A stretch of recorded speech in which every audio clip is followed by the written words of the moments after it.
Memahami istilah pemekaran SLS dalam kegiatan pemetaan SE 2026. Hai, Assalamualaikum warahmatullahi wabarakatuh. Selamat datang saya ucapkan di Usma Ulia Channel yang masih sama membahas tentang beragam aplikasi dan informasi. Apa kabar teman-teman semua? Semoga selalu dalam lindungan Allah Subhanahu wa taala. Amin amin ya robbal alamin. Baik, sebelumnya terima kasih disampaikan bagi teman-teman yang telah mengklik video ini dan pastikan untuk simak video ini sampai selesai. Jangan di-skip agar tidak gagal paham, juga pastinya tidak ada informasi yang terlewatkan. Baik, langsung saja masuk ke pembahasannya. Untuk video kali ini akan saya coba jelaskan mengenai salah satu konsep ya yang ada untuk kegiatan pemetaan SE 2026. Dan untuk yang akan saya bahas di sini yaitu mengenai satu jenis perubahan SLS yang mungkin saja teman-teman PPL maupun PML temukan di lapangan nantinya. Dan untuk jenis perubahan SLS yang dimaksud yaitu tentang pemekaran SLS. Sebagai informasi untuk teman-teman sekalian bahwasanya SLS ataupun non-SLS dapat mengalami pemekaran dan membentuk SLS baru sesuai dengan ketentuan dan persyaratan yang berlaku di daerah masing-masing. Adapun kemungkinan adanya pemekaran SLS tersebut pastinya akan membentuk SLS baru, dan untuk terbentuknya SLS baru tersebut bisa saja berasal dari satu SLS sebelumnya, atau bisa juga atau ada kemungkinan juga SLS baru tersebut terbentuk dari beberapa bagian SLS. Untuk contoh pemekaran yang pertama, terbentuknya satu SLS baru yang berasal dari satu SLS. Seperti yang teman-teman lihat pada layar, coba diperhatikan. Ini dicontohkan pada mulanya di suatu wilayah. Ada satu SLS dengan nama RT 32 RW 13 Dusun Sanggrahan.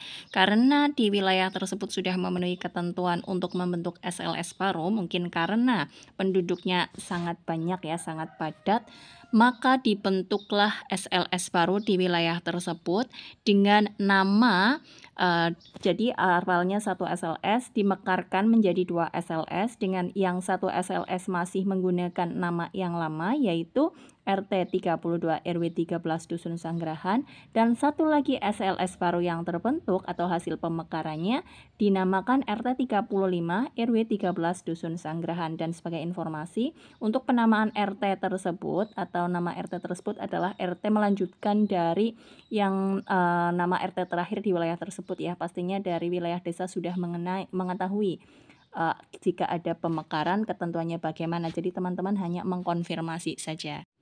Selanjutnya, contoh dari adanya SLS baru yang merupakan pemekaran atau pembentukan di mana terbentuk dari beberapa bagian SLS lain. Seperti yang teman-teman lihat pada layar, dicontohkan di sini, awalnya suatu wilayah ada dua SLS, di mana dari SLS tersebut yaitu dinamakan SLS-nya RT 13 RW 1 dan yang kedua adalah RT 14 RW 1. Kemudian karena sudah memenuhi persyaratan di wilayah tersebut, maka terbentuk wilayah baru dengan nama RT 18 RW 1. Ini melanjutkan dari RT terbesar di wilayah tersebut ya.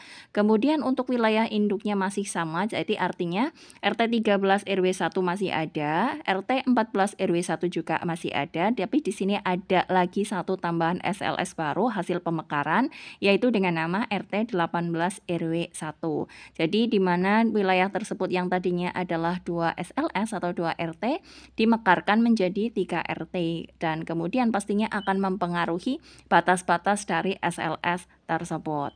Dan sebagai informasi, apabila teman-teman pada saat melakukan kegiatan pemetaan nanti turun ke lapangan dan mendapati wilayah tugas teman-teman mengalami atau SLS teman-teman mengalami pemekaran ya, pastinya akan mempengaruhi juga untuk kerjaan teman-teman ya. Nantinya teman-teman harus mengisikan ke dalam dokumen perubahan SLS atau dokumen PSLS. Adapun bagaimana cara untuk menuliskannya akan saya coba bahas di video yang lain.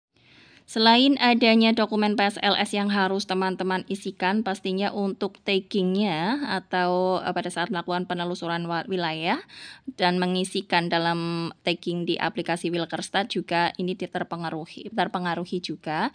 Dan sebagai informasi juga untuk teman-teman PML, ini juga akan mempengaruhi teman-teman PML pada saat melakukan konfirmasi ke desa atau kelurahan apabila ada pemekaran wilayah di wilayah tugas teman-teman.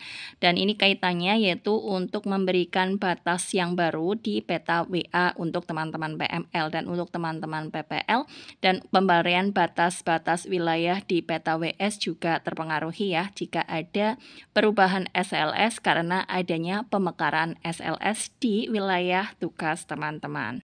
Ya, demikian untuk informasi yang dapat disampaikan pada pembahasan kali ini. Semoga informasi ini bermanfaat bagi teman-teman dan menambah pemahaman teman-teman mengenai istilah pemekaran SLS yang mungkin saja teman-teman temukan di lapangan nantinya. Semoga informasi ini bermanfaat bagi kalian semua. Salam sukses selalu tentunya, dan akhir kata wassalamualaikum warahmatullahi wabarakatuh.